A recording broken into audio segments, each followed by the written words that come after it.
এক গ্রামে একটি বিড়াল থাকত। সে খুবই চতুর আর ধূর্ত।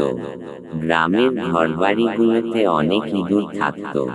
প্রতিদিন সে চুপি চুপি ঘুরে ঘুরে ইঁদুর ধরে খেত। ইঁদুরগুলো ভয় পেয়ে গেল। তারা একটা সভা ডাকল। এক বুড়ো ইঁদুর বলল, চল সবাই মিলে কিছু একটা করি যাতে বিড়ালের আগমন টের পাওয়া যায়।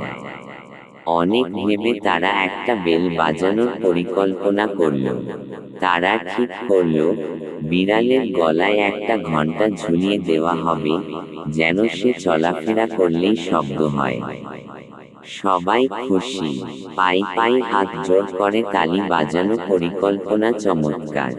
কিন্তু হঠাৎ এক তরুণ ইঁদুর জিজ্ঞেস করল, ভালো কথা, কিন্তু এই ঘণ্টা গলায় বাঁধবে কে? সবাই চুপ, কেউ সাহস করল না কিছু বলার। পরিকল্পনা ছিল ভালো, কিন্তু বাস্তবায়ন অসম্ভব।